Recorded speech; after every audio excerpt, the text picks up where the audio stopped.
Dermatoped Cast, o podcast muito além da pele. Fala pessoal, tudo bem aí? Por aqui tudo ótimo. Aqui é a Ju Loyola, médica, pediatra, dermatopediatra. E hoje eu tô aqui para mais um episódio do Dermatoped Cast, que é o nosso podcast de dermatologia pediátrica. Deixa eu contar para vocês que há umas 2 semanas, coincidentemente, nós discutimos no grupo do WhatsApp do aperfeiçoamento em dermatologia pediátrica alguns casos de pacientes com lesões vasculares. E fazer este diagnóstico diferencial das lesões vasculares pode ser bastante desafiador. Eu me lembro de uma situação um caso, uma criança que eu atendi no consultório há alguns anos e que ilustra bem esta dificuldade em relação a dar o nome para as lesões vasculares e como pode ser complexo reverter, fazer com que a família entenda que aquilo não é bem aquilo. Então vamos lá. Eu atendi uma criança há algum tempo, de 6 meses, que veio para fazer a primeira consulta. E quando ele entrou no consultório, no colo dos pais, que eu olhei para ele, ele tinha uma lesão vascular, vinhosa, em face, em hemiface, em terço superior, pegando região periocular, região frontal. E quando ele entrou, eu imaginei que eles estariam vindo na consulta por causa daquela lesão. E na verdade, eles chegaram e disseram assim: não, doutor, a gente não está vindo aqui por causa deste hemangioma. A gente está vindo porque ele está com a pele seca e ele está incomodado. De vez em quando a gente percebe que ela fica áspera, vermelha. E aí eu parei, aquele hemangioma que não era um hemangioma, que era uma mancha vinho do Porto. E foi bem difícil aquele momento. Por quê? Porque aquela família já tinha escutado de mais de um médico que a criança tinha um hemangioma. Eles já tinham ido para a internet, já tinham olhado no Google e estavam extremamente tranquilos que o hemangioma era uma lesão benigna, que ia desaparecer e estava tudo bem, porque a criança estava bem.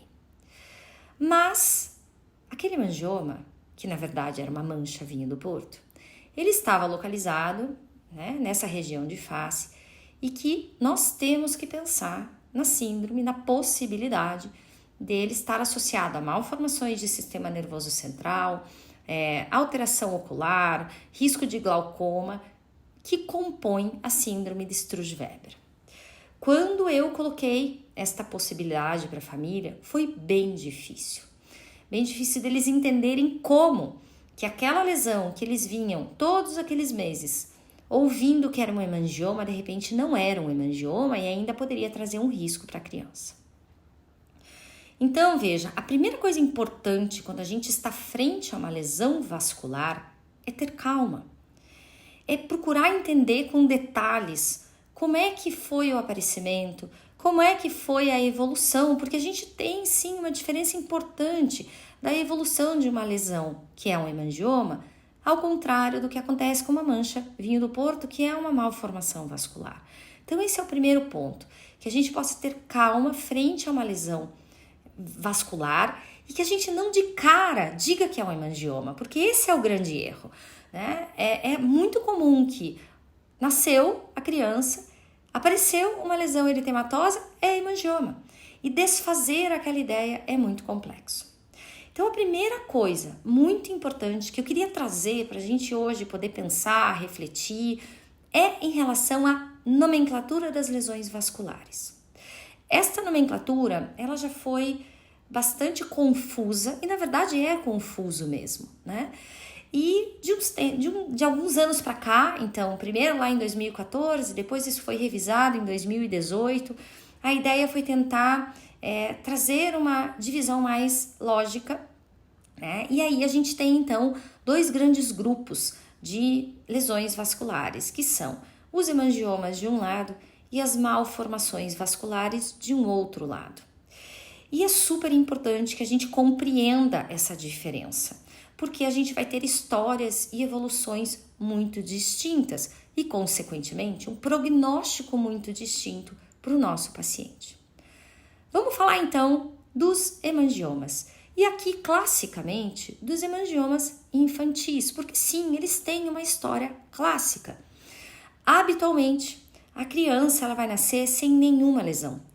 Eventualmente com uma lesão precursora, que a gente chama de lesão precursora, que pode ser uma lesão papular, uma mancha eritematosa, telangiectásica, às vezes meio anêmica, mas que na história natural do hemangioma infantil, no decorrer das primeiras semanas de vida, né, então dentro do primeiro mês de vida, nós vamos ter uma modificação importante dessa lesão. E ela passa a ser elevada, formando então uma placa, né, e uma tumoração que é muito característico do hemangioma infantil, que é aquela lesão mais eritematosa, que as pessoas faziam essa associação, porque as pessoas gostam, né, de dar nome de lesão de pele para coisas do dia a dia, coisas da vida real, eu brinco. Então as pessoas chamavam de lesão em framboesa, em morango, porque ela lembra aquela tonalidade, tá? Este é o hemangioma infantil. Esta é a evolução clássica dele, uma lesão benigna, uma tumoração benigna, que tem uma evolução completamente diferente do que é, por exemplo, uma mancha vinho do Porto. A mancha vinho do Porto, ela não vai ter esse crescimento, ela vai permanecer como uma lesão somente com alteração de tonalidade. Então veja que se a gente tiver paciência, se a gente souber esperar aquelas primeiras semanas, acompanhar essa criança de perto, a gente vai ter mais segurança para dar nome para esta lesão. Muito melhor do que a gente dar um nome errado e ter que depois refazer todo um processo de entendimento da família. É muito mais complicado. Os hemangiomas, então, como eu estava falando, eles podem sim e eles vão fazer esse crescimento. E esse crescimento, ele pode ser somente da superfície, que daí é o hemangioma superficial. Ele pode ser um hemangioma profundo ou ele ter os dois componentes, tanto de crescimento superficial quanto de crescimento profundo. Ainda assim, eles são lesões benignas. Ok. Agora, vamos para uma segunda reflexão, que é bastante importante. Quando a gente está frente a um paciente com hemangioma infantil, que ok, a gente já entendeu que é uma lesão benigna, quando que a gente deve se preocupar?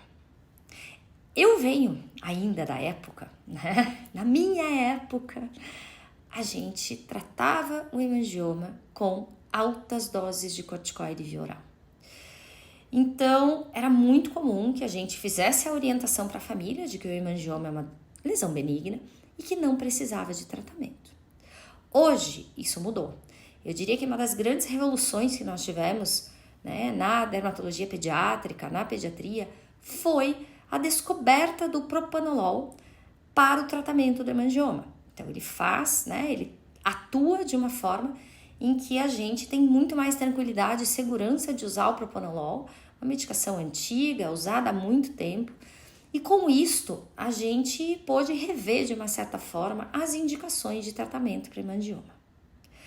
Ainda assim, é muito importante que a gente tenha esta ideia de que estamos frente a uma lesão benigna e que, na grande maioria das vezes, não vai haver uma preocupação.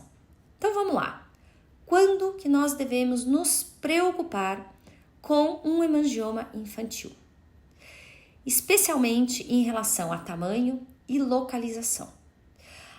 Algumas localizações, mesmo ele sendo uma tumoração benigna, podem acabar tendo uma repercussão muito ruim para a criança.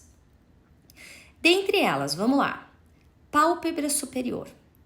Hemangioma em pálpebra superior, o que ele vai acabar fazendo? Ele vai acabar fazendo um peso nessa pálpebra. E, eventualmente, dependendo do tamanho, né, do hemangioma, ele pode dificultar ou até impossibilitar a abertura ocular. E isto é muito um alerta. Por quê? Porque é preciso que a criança, né, faz parte do desenvolvimento visual dela, que ela tenha abertura ocular e que haja um estímulo luminoso. Então, se houver, né, essa presença do hemangioma em pálpebra superior, a gente tem um risco importante de um comprometimento visual para o restante da vida. Outras lesões em face que também nos preocupam. Dorso de nariz, exatamente pelo peso também, da mesma forma que na pálpebra, pode haver uma deformidade de cartilagem nasal, região de lábio, pela sucção da criança, que também pode causar desconforto, ulceração. Então, são locais em que o tamanho do hemangioma em si pode não preocupar, mas que pela localização pode trazer uma repercussão importante e muitas vezes um comprometimento funcional para o restante da vida dessa criança. É importante também que a gente pense nos hemangiomas em região cervical, porque eu comentei com vocês que a gente tem a possibilidade do comprometimento ou da evolução para um hemangioma superficial, misto ou profundo. E na região cervical, se você tem um componente profundo mais importante, isso pode acabar causando dificuldade, desconforto respiratório. Então, também é uma região que nós temos que estar bem atentos. Uma outra área que eu já vi alguns pacientes e realmente pode ser bastante dramático, é a região de períneo. Hemangiomas extensos, muitas vezes em região de períneo, eles, por ser uma região de muito atrito, né, toda hora lavando, fralda, urina, fezes, o risco de ulceração, que é uma complicação do hemangioma, é bastante importante e nós temos que estar bastante atentos. E para a gente terminar, lembrar que muitas vezes não é o tamanho e nem a localização, mas é a quantidade. Então, quando nós temos mais do que 5 hemangiomas infantis cutâneos, a gente tem que se atentar para a possibilidade de hemangiomatose e de comprometimento, por exemplo, e na presença, na possibilidade de hemangiomas hepáticos. Então, é muito importante que a gente faça essa investigação. Os hemangiomas, eles podem estar associados a outras malformações, né? E que precisam fazer com que levante um alerta. Então, hemangiomas, por exemplo, segmentares extensos, como é o caso do hemangioma de face, ele pode estar associado à síndrome Faces, onde a gente tem, além da presença do hemangioma em face, anormalidade em fossa posterior, anormalidade cardíaca, ocular, aórtica, de externo, né? Então é bem importante que a gente também tenha esse olhar para os hemangiomas extensos em face, em região sacral, né, que podem estar associados a outras síndromes. É isso aí, então. Hoje a gente trouxe aqui essa reflexão a respeito das lesões vasculares. É muito comum que a gente faça, eu já escutei muitas vezes, né? Essa ideia de que uma lesão vascular na criança é igual a um hemangioma, e na verdade não é. E é muito importante que a gente tenha essa ideia de nomenclatura para que a gente possa dar o nome certo para a lesão certa. Existem sim as lesões que são as malformações vasculares, como é o caso da mancha vinho do Porto, que diferente do hemangioma não vai desaparecer, e a gente pode causar uma iatrogenia grande na criança, na família, quando a gente acaba por fazer um diagnóstico, muitas vezes de forma precipitada. Então, o que eu quero que fique aqui, que a gente possa pensar, é exatamente em ter calma, é exatamente na gente pensar que quando tem uma lesão vascular, como é que ela vai evoluir? Como é que ela apareceu? Calma, na hora de falar para essa família que é um hemangioma ou que não é um hemangioma. Hoje, então, esse foi o episódio de lesões vasculares do DermatoPedcast. Espero que vocês tenham gostado, espero que vocês tenham curtido. Lembrando que toda semana a gente está aqui.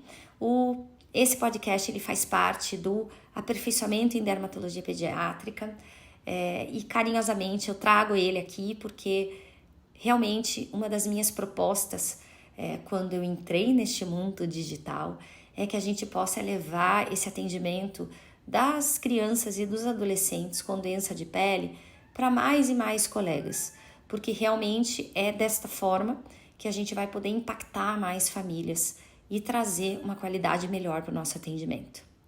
Um beijo bem grande no coração de cada um de vocês e a gente se vê na semana que vem no próximo episódio do DermatoPedcast.